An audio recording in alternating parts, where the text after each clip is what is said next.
वारकऱ्यांना विशेषतः तुम्हाला जर फेस करायचं असेल तर संत विचार घेऊन जावा आणि या जगामध्ये संतांचे विचार मोडीत काढण्याचं काम कुठलीही शक्ती करू शकणार नाही. सनातन व्यवस्थेत संस्थेची लोक माझ्याकडे ज्या वेळेला आली म्हटले तुम्ही आम्ही सगळ्यांनी एकत्रित लढत आपल्याला ह्या कायद्याला विरोध केला पाहिजे. तर मी त्यांना एक म्हटलं मी तुमच्याबरोबर या कायद्याच्या विरोधात राहील. पण मिलिंद देशमुखांची आमची बऱ्याच वेळा चर्चा झाली होती. आम्ही काय काय त्यावेळेला अंधश्रद्धा निर्मूलनाचे संतांचे विचार काय काय आहेत त्याच्या पुस्तिका पण आपण काढल्या होत्या. मिलिंदजी बरोबर आहे ना, वारीमध्ये वाटली होत्या राममोहन यांनी. आता ते विचार आपल्या बरोबर आहेत. मी त्यांना म्हटलं ठीक आहे तुमच्या बरोबर या कायद्याला विरोध करण्यासाठी मीही नरेंद्र दाभोळकरांच्या विरोधात निश्चित उतरेल. पण एक काम करा, संतांचे विचार त्यांच्या गाथ्यातून काढून टाका. ते म्हणले कसं शक्य आहे? अहो संत विचाराचा आधार घेऊनच हा मसुदा तयार झालेला आहे आणि या जगातली कुठली शक्ती हा मसुदा नाकारू शकत नाही. हे सगळ्यात महत्त्वाचं सत्य आहे आणि हे सत्य आपल्याला स्वीकारलं पाहिजे. त्यांनी हे सत्य नाही स्वीकारलं. त्यांच्या लक्षात आलं की हे आपण चुकीच्या ठिकाणी आलो. त्यांचं व्यवस्थित प्रबोधन करण्याचा प्रयत्न केला पण तरी सुद्धा ते त्यांच्या बरोबरीनं असत्य बरोबर राहिले. मी त्यांना एक सांगतो, लोकांना एक सांगतो की विचाराला विवेकाची जोड द्या आणि विज्ञानाच्या साह्यानं विज्ञानाच्या कसोटीवर घासून परमार्थ स्वीकारा. मी वैद्यकीय पेशातला आहे त्यामुळे संतांनी मुलगा जिवंत केला हा दृष्टांत हा चमत्कार मी त्यांनी कधी सांगत नाही आणि कधी स्वीकारत नाही. लक्षात घ्या, मी फक्त जगद्गुरु तुकाराम महाराजांनी त्यावेळेला या समाज व्यवस्थेचं सगळे असलेलं प्रदूषणाचं निराकरण करण्यासाठी पहिल्यांदा आधी केले आणि मग सांगितले ही कृती आचरणात आणत असताना या शेतकऱ्यांचं वरचं कर्ज माफ केलेलं आहे हा त्यांच्या आयुष्यातला सगळ्यात मोठा चमत्कार आहे. हा चमत्कार मी सांगितला. शोषण व्यवस्थेच्या विरोधात संत लढले, तशा पद्धतीचे विचार केले. अंधश्रद्धेच्या विरोधात संत लढले. मी तर म्हणतो डॉक्टर दाभोळकरांनी 1985 सालापासून एक फार मोठं संत कार्य हाती घेतलं. जे संतांनी केलं तेच मी केलं, ते त्यांनी केलं आणि तेच आपण करतोय. पण कुणीतरी पुढं झालं पाहिजे आणि सत्य समाजापुढे मांडण्याचा प्रयत्न केला पाहिजे आणि तो त्यांनी यशस्वीपणे मांडला. अलीकडच्या काळात तेव्हापासून संत विचाराची ही चळवळ आहे ती जनमानसात रुजू लागलेला आहे. त्यामुळे थोडासा या चळवळीला विरोध कमी झालेला तुम्हाला जाणवत असेल. आम्ही समाजातून प्रबोधन करतो. सत्य घेऊन चालणारी ही चळवळ आहे. संतांचे सत्य विचार आहे. तुकोबरायच्या का अभंगामध्ये सांगतात उजळाबाई आलो वाटा खरा खोटा निवाडा. जे खरं आहे तेच मी सांगणार आहे, जे सत्य आहे तेच मी सांगणार आहे. कारण अलीकडच्या काळात काय झालंय, सत्यानं विहिरीमध्ये बुडी मारली आणि त्या विहिरीमध्ये बुडी मारलेल्या सत्याला बाहेर काढण्याचं काम आम्ही संत विचाराचे आणि महामानवांचे विचाराचे वाहक करतोय. आणि सत्य आणि असत्य एकदा एकत्र भेटले सातारच्या राजवाड्यावर आणि जो मनुष्य सत्याशी अगदी घट्ट असतो त्याच्याजवळ असत्य कधीच नसतं आणि जो असत्यच असतो त्याच्याबरोबर सत्य कधी नसतं. पण कसा काय योग आला, राजवाड्यावर दोघं एकत्र आले आणि दोघांनी गप्पा मारले, चहा वगैरे घेतला. तुझं कसं काय चाललंय? आता ते असत्यच होतं. त्याचं कसंही चाललं तरी तो म्हणलं बरं चाललंय. असत्यानं सत्याला विचारलं तुझं कसं चाललंय? ते मगाशी मी बोलल्याप्रमाणे जसं माझं आहे तसं ती ज्यांनी ते सांगितलं. फिरायला गेले, एका विहिरीमध्ये दोघांनी आंघोळ केली पण ते असत्यच हो, शेवटी वळणावर जातच ना. त्याने काय केलं, विहिरीच्या बाहेर येऊन सत्याची कपडे घेतली निघून गेला. त्यामुळे सत्य आता विवस्थ राहील. आता सत्यानं काय केलं, उडी मारून वर आला आणि स्वतःचे कपडे नाहीत म्हणून कपडा शोधायला नग्न अवस्थेत फिरायला लागले. लोकांनी त्याला वेड्यात काढलं, दगडानं मारल्यावर पुन्हा विहिरीत जाऊन उडी मारून बसला. त्या बुडलेल्या विहिरीतल्या सत्याला बाहेर काढण्याचं काम की अंधश्रद्धा निर्मूलन समिती करते आणि ते संत विचाराचा आधाराने करतो. अशी माझी श्रद्धा आहे, अशी माझी भावना आहे. संतांनी कर्मकांडाच्या विरोधात आता पुष्कळच बोलण्यासारखं आहे. मी काही जास्त बोलणार नाही कारण मी जर उभं राहिलो तर 2-2.5 तास या विषयावर विचार संतांचे मांडत असतो. वैदिक कर्मकांडांच्या विरोधात या सगळ्या संतांनी ज्यांचे विचार तुम्ही मांडलेले आहेत त्यांनी मांडलेले आहेत. अडचण अशी आहे बरं का आमच्या वारकरी संप्रदायामध्ये, काही लोकांना मान्य आहे पण ते धाडसानं व्यक्त होत नाही. आम्ही त्यांना हे सांगतो, संत विचाराचा आधार आहे, कशासाठी घाबरता तुम्ही? मी कधी कोणाला घाबरत नाही. कारण तुकोबराय असतील, ज्ञानोबराय असतील, नामदेवराय असतील, त्यावेळेला एकटे लढलेत त्या व्यवस्थेच्या विरोधात, एकट्याने विद्रोह केला. पण आता घाबरायचं कारण नाही ना, ते संत आपल्या बरोबर आहेत, त्या संतांचा पाठिंबा आहे ना आपल्याला. आणि हे जर घेऊन आपण चाललो तर निश्चितपणे आपण जवळ पडून येऊ शकू. घाबरतो तर अखंड हरिनाम सप्ताह करायचा, तुकोबरायांच्या गाथ्याचं पारायण करायचं, शेवटी सत्यनारायण घालायचा, ही कुठला प्रकार आहे म्हणजे? तर मला एका गावामध्ये असं बोलवलं कीर्तनाला, माझ्या लक्षात आलं किंवा सांगितलं कार्यकर्ते, काय संवेदनशील कार्यकर्ते असतात, हा म्हणले आमच्या गावात सप्ताह झाला की सत्यनारायण घालतात, त्याच्याबद्दल काय कान उघडणी करता आली तर बघा. तर मी आपलं बोलता बोलता देवाची पूजा कशानं करायची असे एक संतांचे अनेक अभंग आहेत तुकोबरायांचे.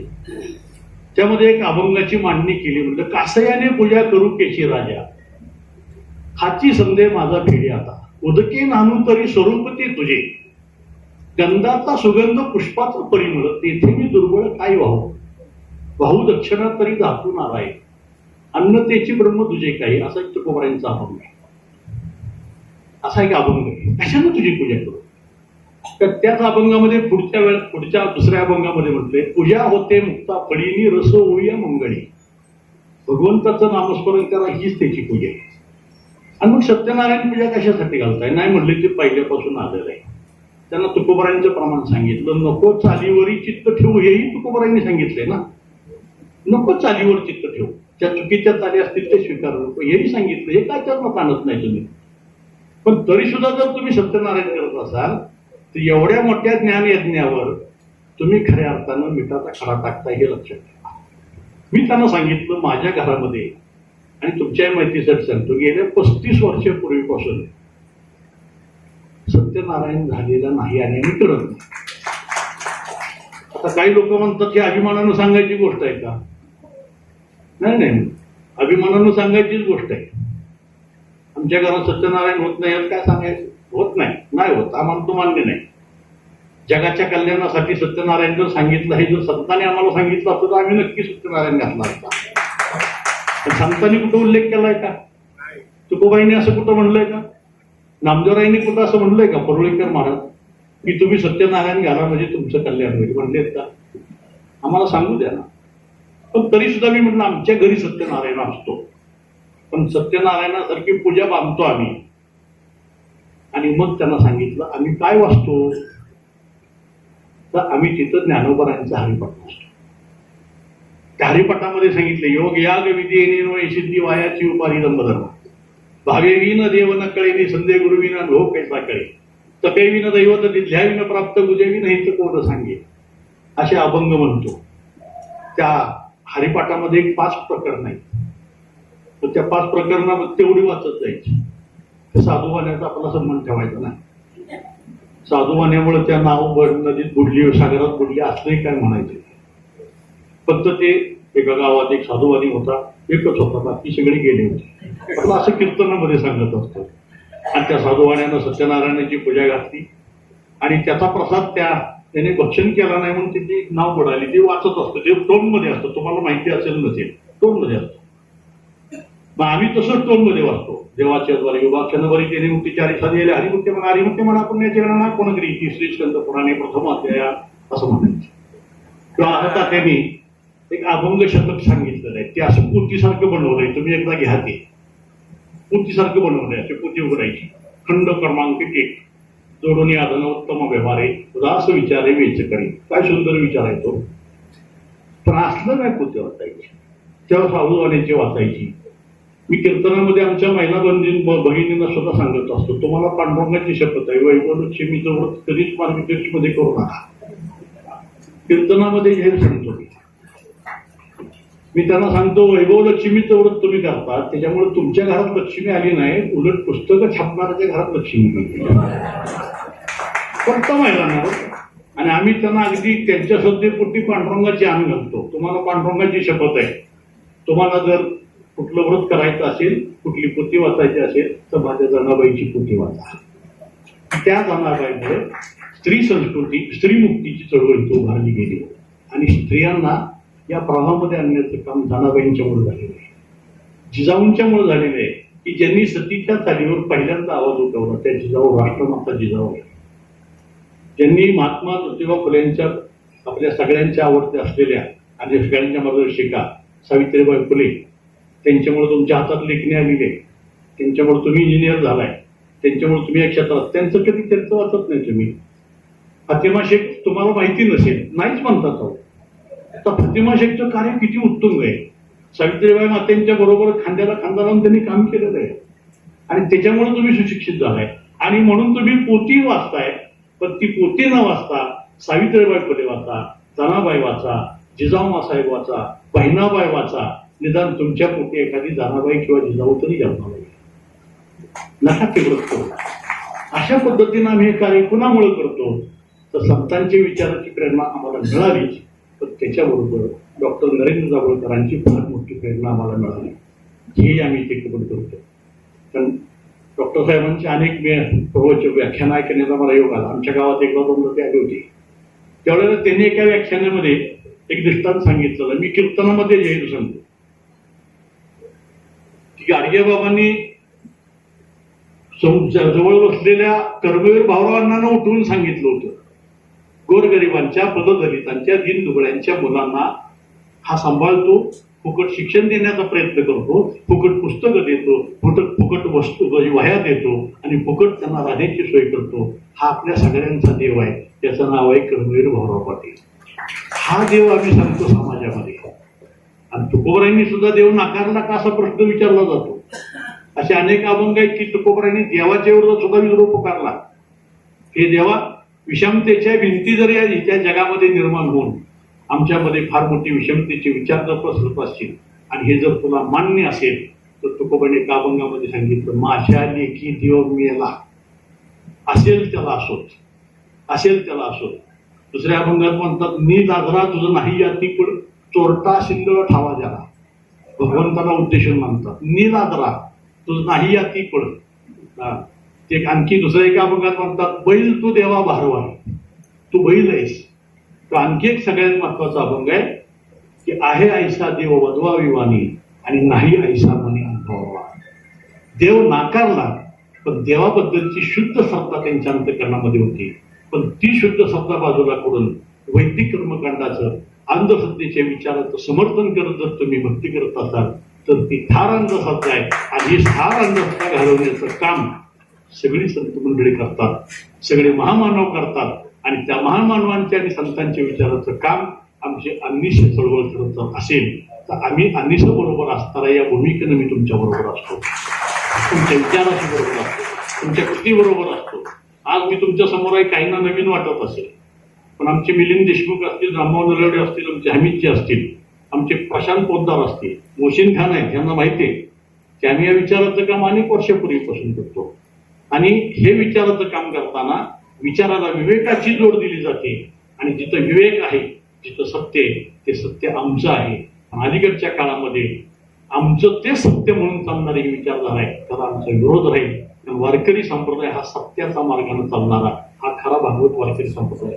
नामदेवरायांनी आम्हा सापडले वर्म करू भागवत धर्म हा स्थापन केलेला आहे. सर्व शोषण व्यवस्थेला विरोध करण्यासाठी. समाज मन जर किडकं झालेलं आहे, अंतरंगानं किडकं आहे आणि समाज मन अंतरंगानं किडकं केलेलं आहे, त्या वृत्तीला, त्या व्यवस्थेला विरोध करण्यासाठी या संतांनी जी चळवळ उभारलेली आहे, त्या चळवळीची वाहक म्हणून आम्ही काम करताना अंधश्रद्धा निर्मूलन समिती ही एक आमची एक बंधू संस्था म्हणून आम्ही त्या संस्थेकडे बघतो आणि एका विचाराचा एक वाहक म्हणून आम्ही त्यांच्याकडे बघत असतो. आणि त्यामुळे मला तुमच्या या निमंत्रणाचा आनंदाने स्वीकार करावासा वाटला. हमीदजी दाभोळकरांचा फोन आला मला. त्यावेळेला मी विद्रोही सांस्कृतिक संमेलन 9-10 मेला सातारला होणार आहे. मी या निमित्तानं तुम्हाला निमंत्रण दिलं होतो. 9 आणि 10 मेला सातारला विद्रोही सांस्कृतिक संमेलन होणार आहे आणि डॉक्टर ताहताच्या स्वागताध्यक्ष यांनी मला सहज स्वागताध्यक्ष आणि संयोजन समितीचा प्रमुख केलेला आहे. माझी ती जबाबदारी त्या मिटिंगमध्ये असताना डॉक्टरांचा फोन आला की कुठल्याही परिस्थितीत तुम्हाला यावं लागणार आहे, हे कार्य आहे. मी एका क्षणाचाही विलंब न करता या येण्याचं कबूल केलं आणि आल्यानंतर मला बरं वाटलं की चळवळ तुम्ही करता आहात. ही चळवळ महामानवांच्या विचाराचे, संत विचाराची चळवळ आहे. काळजी करू नका, मी संत विचाराचा एक वाहक आहे आणि त्यामुळे मी तुमच्याबरोबर कायम असेल. हे जे तुम्ही आता पहिल्यांदा उद्घाटन करताना ते तुम्ही देणं घेणं ते द्यायला लागणारं जे असतं ना, मला फार आवडलं बरं का ते. ते करणीचं जे आहे ना, मला फार आवडलं. तर काय मी ह्याच्या विरोधात लहानपणापासून माझ्या अगदी लहानपणाच्या वेळेस मला डॉक्टर दाभोळकरांचं लहान म्हणजे होतो. डॉक्टर दाभोळकरांची माझी पुस्तकं वाचायला मिळायची, त्यांची व्याख्यानं ऐकायला मिळायची, त्यांच्याबद्दल चर्चा व्हायची. तर ही करणी आमचे वडील सुद्धा म्हणायचे ह्या करणीच्या विरोधात आपण त्याचे वडील डॉक्टर आणि करणीच्या बाबतीत असं म्हणायचं ती काटण्यामध्ये काहीतरी नारळ द्यावा लागतो. ती काटणं म्हणजे 3 रस्ते एकत्र येतात ना, नारळ द्यायचे असतात, कोंबडे बांधायची असती. आता आम्ही रात्रीच्या कीर्तनाला रात्रीच्या मोटरसायकलवर फिरायचो. आता मला कीर्तन संपलं की रोज श्रीफळ देतात. आमच्याकडे वारकरी संप्रदायामध्ये पद्धत आहे आमची की श्रीफळ द्यायचं. आता श्रीफळ बरोबर मानधनही देतात. पण आता काय, श्रीफळ नसलं तरी चालेल पण मानधन वाढवून मागणारी माणसं आहेत आमच्या, असू द्या. तेव्हा तो श्रीफळ आम्ही आपला आणायचो, घरी द्यायचो, कुणालाही द्यायचो. मी कधी खायचो ना. पण रात्रीच्या वेळेला कीर्तनातून परत येताना जर एखाद्या ठिकाणी देणं जर दिलं असतं तर तिथले नारळ आवर्जून मुद्दाम फोडून घ्यायचे, मुद्दाम फोडून घ्यायचे. एकदा